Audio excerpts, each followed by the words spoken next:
right, ladies and gentlemen, boys and girls, worshippers of all ages, welcome to today's version. This is King of the Sea 13, the international bracket, and we are here bringing you game one. This is Solo versus Shaft. Spawning to the north, the green team, this is Solo bringing Double Ohio, Ripple Moskva, a Nevsky, a Gearing, a Shimakaze, and everyone's new favorite entry into the Destroyer category in King of the Sea. This is Ragnar. Stats bloke, what has Shaft got cooking on the other end of the map? Down the south end of this 4-cap map, we'll talk about that in a second, we have Shaft, and they are bringing Ohio, Yamato, Des Moines, Venezia, Nevsky, Gearing, Daring, Shimakaze, and a Harugumo. And we also have with us, I'm delighted to reintroduce Darth Henning as our expert help here. Darth Henning is a COTS veteran, so he's going to be helping us with some little advice and just getting inside the minds of some of these players. Hello Henning, how are you? I am doing fine. Thank you for having me here. It's a pleasure, as always. So can we just recap? We talked about this last weekend, but can we just recap 4-cap map? Kind of interesting. Anything that we should be thinking about? Yeah, Hotspot in this 4-cap layout is actually very, very new. It's the first time we actually see that, like at all, I think.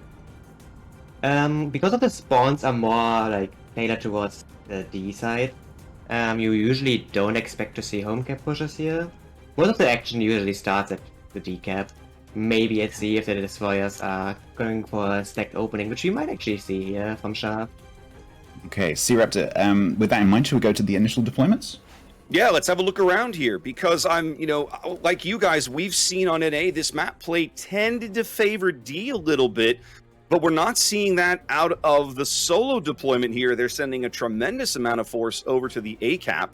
This, the trip, well, all 3 Moskvas and one of the Ohios and the Shimakaze all headed over to play that flank. So 5 ships out of their 9 all headed over to the 2-3 line. Yeah, I think maybe the teams are learning some lessons on this map because it's new for everyone, this COTS, and I think earlier in the tournament we saw a lot of heavy sort of 7, 8, 9 line deployments, and I think teams are favouring taking a bit more weight over to the AB side of the map. Some fast ships, get around, get some flanking going on, rather than leaving everything locked up in sort of a tennis battle over at D. We're definitely seeing that here, and you can kind of see the philosophical difference between both teams as well when you look at the Shaft deployment. Yeah, absolutely. We've got the Shimakaze is capping the Shaft. Shimakaze actually got this slightly earlier, maybe a slightly better spawn. So the points will start ticking for Shaft slightly earlier, and that can be critical as we see the points start to come in 1 tick early. So although the Ragnar of Solo did get D, so they are going to end up with 2 caps here. Now, one thing we didn't highlight is there is a destroyer disparity here between these two teams. Shaft making it sort of taking advantage of that. They get the Shimakaze onto A cap a little quicker, but they do have an extra board control piece nominally that Solo doesn't have on the board. Unfortunately, they've got 4 radars to contend with as well. So it's going to be interesting to see how that balance sort of plays out over the course of the match as well. Shaft's deployment under C is really interesting. They've got the Daring and the Harugumo, who's laid, I'm assuming that's a legendary Haru, which gives you a much longer smokescreen, and that's for the Nevsky of Shaft, which is obviously providing that lovely 12-kilometer radar, which will cover the Solo Gearing. Let's see, first shots out there from that Nevsky. I think this is the first time we've seen 3 ships go to Charlie, at least as far as I can remember. We've seen one of the NA teams do this. KSC's strategy for this map, one of the early deployments I saw them take on this map, if I remember correctly, they pushed a smoke gear, well, obviously smoke gearing, and then I think a couple of Woosters, or maybe a Wooster and a Des Moines to the top end of the C cap. Very similar to what Shaft has done with this Nevsky here in the middle of the board. They brought a radar in close, kind of open water, but with the smoke, it worked out really well for them. Keep an eye on Shaft's Haru in the middle. There are some torpedoes coming. I think that gap is going to be quite convenient. Yep. Haru is a big destroyer, and it's not very maneuverable, so you have to be really careful when you are traversing like sideways like that across where the torpedoes might be coming from. It's also worth keeping an eye here on both the 1 line and the 10 line. The one line has 2 Shimikazes who could potentially come across each other at some point, and then the pair for Shaft. And so Solo are going to have to be careful that that doesn't turn into a bit of a flank push. And that Ragnar is going to have to be very cautious. 5 minutes gone. Solo on about a 60-ish point lead here on the strength of their early cap advantage. Shaft held out of the C cap by that early Nevsky radar, so they're kind of looking for a way in to make inroads somewhere else. Now they've rotated Possum's Daring over to the bottom end of the D cap here. My suspicion is that they'll try and push him in, especially now that the Ragnar has vacated. They shouldn't have any problem picking up those points if they want them. Yeah, I was about to comment it. So the Solo team have picked up 2 caps, with Shaft going for much more central presence around C, but they don't have C because they didn't cap it. So they're going to need to get a cap from somewhere, because otherwise the points are just going to keep drifting in Solo's favor. So yeah, they have to push Stress Possum's Daring into Delta now, which we're just seeing start. So obviously Solo will see that happening, and they will know that one of the destroyers has gone in there. If you have a look at Solo's radar deployment around the board, right? You've got one Moskva, that's Selly, north of A. He's all the way in the back, kind of, well, he's moving up a bit now, but kind of, you get the sense, okay, he's going to hold this cap down. Then you've got a Kuchin's Moskva over here snuggled up on the 4 line, bow in, looking right at C. He's flanked on his left by the Nevsky, and is now his second smoke cloud. And you're starting to get the sense that they're kind of focusing their radar around this central board. Now that they've got a lead, I'm betting they're going to put ZDS's gearing in here and try to pick up C, and then try and hold it, because they've got plenty of radar to hopefully keep the other guys out. Yeah, they've kind of swapped. So now the Shaft guys have gone much heavier on D. They've moved the Daring and Ohio up. The Gearing and the Des Moines are covering the flank. And Solo have, they've switched, and they're putting much more focus on C now. There's the radar coming in at C. Yep, that's radar out from, I think that was Kamikaze's Nevsky, yep. Yep. That's caught Blade's Gearing in the middle for Solo. Gonna have to do some ducking and diving. Few shells landing so far, not too many. At this range, dodging is much easier than close range, but with lots of shells coming in, it's still very tricky. Well, and Harugamo does lots of shells better than most. Absolutely, that is definitely not a smokescreen you want shooting at you. A Haru and a Nevsky? What's interesting about that is that Zill back there is in the wide open. He's not in the smoke taking those shots. He's drawing some counter battery fire from the Moskva, and also the Ohio throwing HE downrange. That's Lati's Ohio throwing HE down there, looking for him as well. The Gearing from Shaft is slowly reversing up the 9 line, I think trying to make contact with the Ragnar. The Ragnar is now spotted. Nanatori Yep, they've got him now. Yep, Des Moines will be opening up. Kimilil from the smoke there. Ragnar counter radar. Yeah, Nanatori put his radar up but didn't come up with anything. In fact, his radar is still ticking away and not getting anything out of it all. That's some really good kind of tactics there by Shaft, right? To bait that radar out. Yeah, absolutely. You look how far they've pushed Nanatori up the map.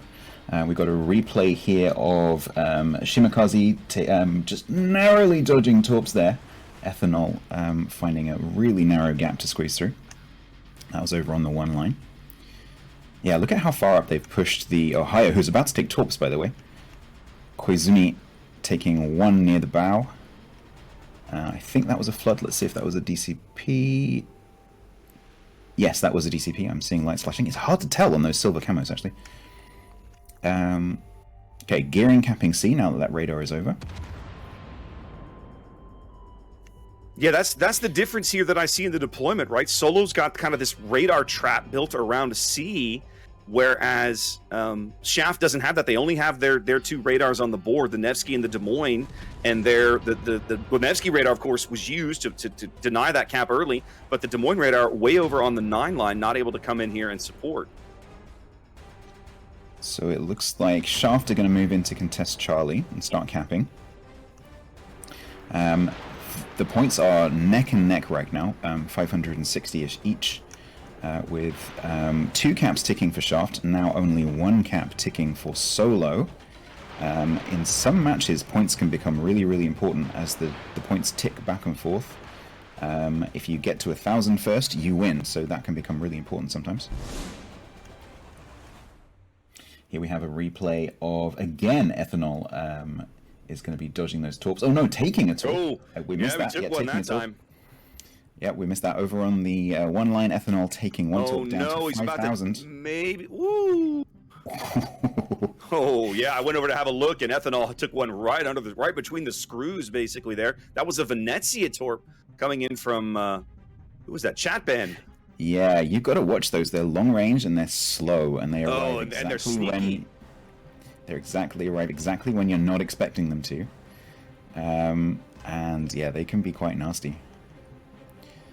Okay, 11 minutes in. 11 minutes in, both teams still looking for kind of a decisive point here. Shaft, they've been trying to focus Akuchin's Moskva for a bit, but he's gone dark again. They've lost spotting because that island in the middle of the sea cap is blocking Possum's ability to spot him for his team. So he's pushed up, but his radar's down. They're not able to push Possum back off the sea cap at the moment because the Nevsky, that's Niwaka, has been pulled all the way back, way up the. He's in B8 up here. Way up here with the Ohio, so their double radar that they held at sea for a long time has kind of broken down, and that's going to allow Shaft to pick up C and grow this lead. We actually also see the 3-line push now coming in from Solo here, going for the home cap. They actually need to do that because they cannot hold control over C and D here.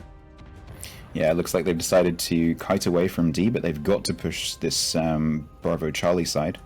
So we can see the Ohio and the Moskva here pushing down the 3-line, and they are pushing into a lot of ships.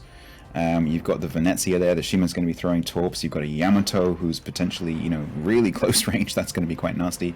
The Haru can sling shells, the Nevskys can sling shells. If this Ohio pokes out from around this volcano, that's not going to be a good time. Moskva also just takes a torpedo, I think that was, or it might have been Yamato. Ohio's actually he's going to ground himself there. I think probably just to avoid the Venezia torpedoes.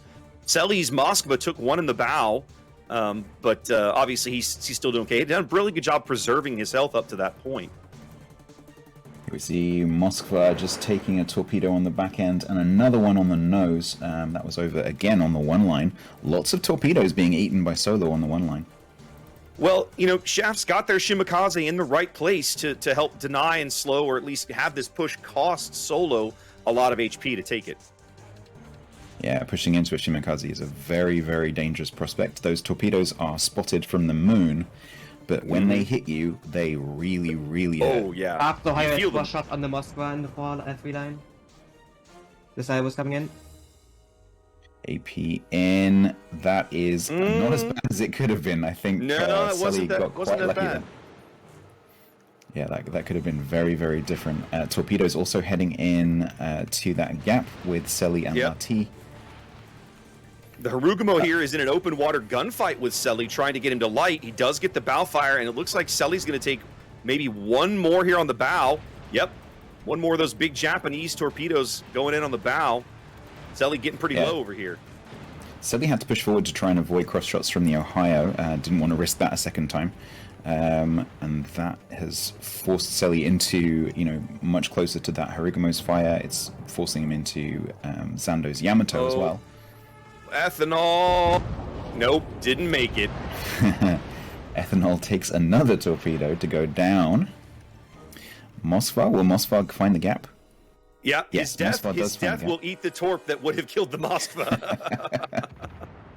It's nice when it happens in random battles, when it's your teammate that's just gone down, not so much. 908 points on the board here for Shaft, the EU team, against Solo CIS. Yeah, and it's looking like Selly's Moskva has been the pick target. He's getting really low. There he goes. 2 quick kills here for Shaft, and they are definitely in the driver's seat here because they're literally seconds from a win here in Game 1. 968 points and ticking 2 caps. Shaft here could either win on points or they could just get a kill. I'm not sure where that kill would come from, although Ohio is about to take a torpedo. I think it's going to be a points win. Yeah, I think they'll tick up the points. They'll tick up the points before the Ohio dies. Yeah, indeed. Shaft just just all they need to do, right, is just do nothing. Do nothing and you win. Don't die. Don't do anything. 996. A couple more ticks, and there we go. There we go. Shaft looking really good today. They're going to claim game 1 here on Hotspot.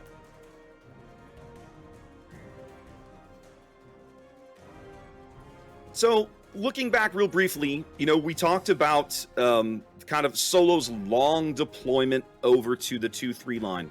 Do you think the time they spent sort of executing that, getting that push together, was that the difference here, or was it Shaft's ability to land those critical torpedoes and then pick up the kills?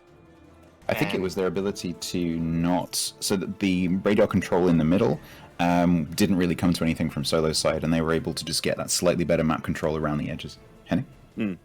I would actually say Solo went for a home camp push, but when you look at the minimap, Shaft rotated 5 ships around the home camp to defend it. There was just no way Solo can get in there. And in the meantime, Shaft can just convincingly take control over C and D, while the home camp is still ticking, letting them win on points. Right. Well, let's throw it back to the studio, guys. We'll see you in a few minutes for game 2.